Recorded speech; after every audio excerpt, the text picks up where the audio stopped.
ರಾಜಧಾನಿ ಬೆಂಗಳೂರಿನ ರಸ್ತೆಗಳನ್ನು ಸರಿಪಡಿಸಬೇಕಾದಂಥ ಪಾಲಿಕೆ ಬರೀ ಕಾರ್ಯಕ್ರಮಗಳನ್ನು ಮಾಡಿಕೊಂಡು ಸೈಲೆಂಟ್ ಆಯ್ತಾ ಅನ್ನೋ ಪ್ರಶ್ನೆ ಮೂಡ್ತಾ ಇದೆ. ಯಾಕಂದರೆ ಬೆಂಗಳೂರಿನ ಸಾಕಷ್ಟು ರಸ್ತೆಗಳ ಸ್ಥಿತಿ ಇನ್ನೂ ಕೂಡ ದುಸ್ಥಿತಿಯಲ್ಲೇ ಇರುವಂಥದ್ದು. ಈ ಬಗ್ಗೆ TV9 ಕೂಡ ರಿಯಾಲಿಟಿ ಚೆಕ್ಕನ್ನು ಮಾಡ್ತಾ ಇದೆ. ನಾನು ಇವತ್ತು ಸುಂಕದಕಟ್ಟೆಯ ಪೈಪ್ಲೈನ್ ರಸ್ತೆಯಲ್ಲಿದ್ದೀನಿ. ಇಲ್ಲಿ ನೀವು ಗಮನಿಸ್ತಾ ಇದ್ದೀರಾ, ಆ ಸಾಲುಗಟ್ಟಿ ವಾಹನಗಳು ನಿಂತಿರುವಂಥದ್ದು. ಇದಕ್ಕೆ ಕಾರಣ ಆಗಿರುವಂಥದ್ದು ಈ ರಸ್ತೆಯ ಕಂಡೀಷನ್. ಯಾಕಂದರೆ ಇಡೀ ರಸ್ತೆಯಲ್ಲಿ ಆ ಟಾರ್ ಹಾಕಿದ್ರೋ ಇಲ್ವೋ ಅನ್ನೋ ರೀತಿಯ ಒಂದು ಸ್ಥಿತಿ ನಿರ್ಮಾಣ ಆಗಿದೆ. ಇದ್ದಂಥ ಟಾರ್ ಎಲ್ಲ ಕೂಡ ಕಂಪ್ಲೀಟ್ ಆಗಿ ಎದ್ದು ಬಂದಿರುವಂಥದ್ದು. ಜೊತೆಗೆ ಅಲ್ಲಿ ಜಲ್ಲಿಕಲ್ಲು ಕೂಡ ರಸ್ತೆ ತುಂಬ ಹರಡ್ಕೊಂಡಿರುವಂಥದ್ದು. ಇದು ಪ್ರತಿನಿತ್ಯ ಒಂದಿಲ್ಲೊಂದು ಅಪಘಾತಗಳಿಗೆ ಕಾರಣ ಆದರೆ ಮತ್ತೊಂದು ಕಡೆಯಲ್ಲಿ ವಾಹನ ಸವಾರರು ಕೂಡ ಸಂಕಷ್ಟವನ್ನು ತಂದಿಡ್ತಾ ಇದೆ. ಸದ್ಯ ಗಮನಿಸ್ತಾ ಇದ್ದೀರಾ, ಪೀಕ್ ಅವರ್ಗಳಲ್ಲಿ ಇದೇ ರೀತಿಯಲ್ಲಿ ಆ ಸಾಲುಗಟ್ಟಿ ವಾಹನಗಳು ನಿಂತ್ಕೊಳ್ಬೇಕಾದಂಥ ಸ್ಥಿತಿ ಇದ್ದರೆ, ಮತ್ತೊಂದು ಕಡೆಯಲ್ಲಿ ವಾಹನ ಸವಾರರು ಕೂಡ ಆ ರಸ್ತೆ ಎಲ್ಲಿದೆ ಅಂತ ಹುಡ್ಕೊಂಡು ಓಡಾಡಬೇಕಾದಂಥ ಸ್ಥಿತಿ ನಿರ್ಮಾಣ ಆಗ್ತಾ ಇದೆ. ಅದರ ಕಾರ್ಯಕ್ರಮಗಳನ್ನು ಮಾಡ್ತಾರೆ, ನಮ್ಮ ರಸ್ತೆ ನಮ್ಮ ಹೆಮ್ಮೆ ಅಂತಾರೆ. ಆದರೆ ಆ ರಸ್ತೆಗಳನ್ನು ಸುಧಾರಿಸುವ ನಿಟ್ಟಿನಲ್ಲಿ ಸರ್ಕಾರ ಆಗಲಿ ಪಾಲಿಕೆ ಆಗಲಿ ಎಚ್ಚೆತ್ತುಕೊಂಡಿಲ್ಲ ಅನ್ನುವಂಥದ್ದು ಈಗ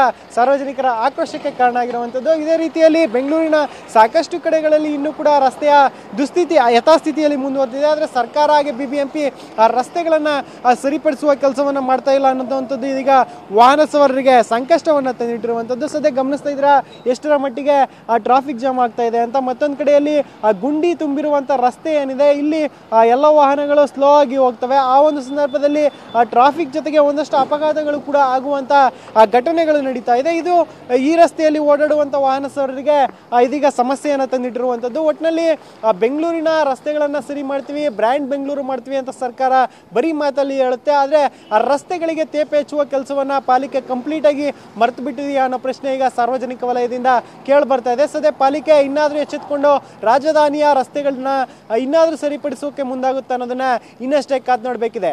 ಕ್ಯಾಮ್ರಾ ಪರ್ಸನ್ ಗಣೇಶ್ ಪ್ರಸಾದ್ ಜೊತೆ ಶಾಂತಮೂರ್ತಿ, TV9 ಬೆಂಗಳೂರು. ಜನಗಳಿಗೆ ಮರಣ ಇದು ಮಾಡತ್ರ ಇದಾಗಿದೆ. ಬಂದವ್ರು ಮಳೆ ಬಂತು ಅಂತಂದ್ರೆ ಗುಂಡಿ ಕಾಣಲ್ಲ, ಆಟೋಗಳು ಓಡ್ಸೋಕ್ಕಾಗಲ್ಲ, ಬೈಕ್ಗಳು ಓಡ್ಸೋಕ್ಕಾಗಲ್ಲ. ಅದೇನು ಟಾರ್ ಹಾಕ್ತಾರೆ, 15 ಕಿತ್ತೈತೆ, ಅದೇನು ಮಾಡ್ತಾರೆ ಅಂತ ಗೊತ್ತಿಲ್ಲ ಸರ್ ಜನಗಳು. ಒಟ್ಟಿನಲ್ಲಿ ದುಡ್ಡು ಮಾತ್ರ ಚೆನ್ನಾಗಿ ಮಾಡ್ತಾವ್ರೆ ಅಷ್ಟೇ. ಶಿವಕುಮಾರ್ ಅಂತ ಯಾರು ಕರೆಕ್ಟಾಗಿ ರೋಡ್ ಮಾಡ್ತಾರೆ, ಕೆಲಸ ಮಾಡ್ತಾರೆ ಅಂಥವ್ರಿಗೆ ಓಟ್ ಹಾಕ್ಬೇಕು ಅನ್ನೋದಿಲ್ಲ. ಈಗೆಲ್ಲ ಫ್ರೀ ಆಸೆಗೋಸ್ಕರ ಹೆಂಗೆ ಬೇಕೋ ಹಂಗೆ ಹಾಕ್ಬಿಟ್ಟು ಹೊರಟು ಹಿಂಗೈತಿ. ಈ ಥರ ಪರಿಸ್ಥಿತಿ ನಮ್ಮದು. ಈಗ BBMP ಕೂಡ ಟಾರ್ ಹಾಕ್ತೀವಿ ಅಂತ ಹೇಳ್ಕೊತಾ ಇರ್ತಾರೆ, ಬಿಲ್ ಮಾಡ್ತಾ ಇರ್ತಾರೆ. ಆದರೆ ರಸ್ತೆಗಳು ನೋಡಿದಾಗ ಏನಂತ ಸರ್, ಅದು ಅವ್ರು ಹೇಳ್ತಾರೆ ನಮಗೆ ನಮ್ಗೆ ಆಗಿದೆ, ಟೆಂಡರ್ ಆಗಿದೆ, ಇನ್ನೂ ಆಗಿಲ್ಲ, ಸ್ಯಾಂಕ್ಷನ್ ಆಗಿಲ್ಲ. ನಾವು ಅವ್ರು ದುಡ್ಡು ಸ್ಯಾಂಕ್ಷನ್ ಆದರೆ ತಾನೇ ಆಗೋದು. ಗೌರ್ಮೆಂಟಿಂದ ನಮಗೂ ದುಡ್ಡು ಬಂದಿಲ್ಲ ಅಂತಾರೆ. ಅದು ನಮ್ಗೆ ಗ್ಯಾರಂಟಿ ಇರ್ತೈತೆ, ನಿಮಗೆ ಗೊತ್ತಿರ್ತೈತೆ, ನಮಗೆ ಗೊತ್ತಿರುತ್ತೆ, ಅವ್ರಿಗೆ ಗೊತ್ತಿರ್ತೈತೆ. ಹಂಗಾಗಿ ಎಲ್ಲ ಅದ್ರ ಬಗ್ಗೆ ನಾವೇನು ಹೇಳೋಕ್ಕಾಗಲ್ಲ ಸರ್. ಅವರು ಈ ರೋಡಲ್ಲಿ ಓಡಾಡಿದರೆ ಪಾಪ ಇವ್ರು ಗೊತ್ತಾಗಿರೋದು ಈ ಥರ. ಈ ರೋಡಲ್ಲಿ ಅವ್ರು ಓಡಾಡಿರಲ್ಲ, ಅವ್ರೇನಾದ್ರು ಜೀರೋ ಟ್ರಾಫಿಕಲ್ಲಿ ಆರಾಮಾಗಿ ಓಡಾಡ್ಕೊಂಡು ಇರ್ತಾರೆ. ಅವ್ರಿಗೆ ಈ ಕಷ್ಟ ಗೊತ್ತಾಗಲ್ಲ. ಜನಸಾಮಾನ್ಯರು ನಾವು ಓಡಾಡೋದಲ್ವಾ, ನಮಗೆ ಮಾತ್ರ ಈ ಥರ ಗೊತ್ತಿರ್ತೈತೆ ಅಷ್ಟೇ.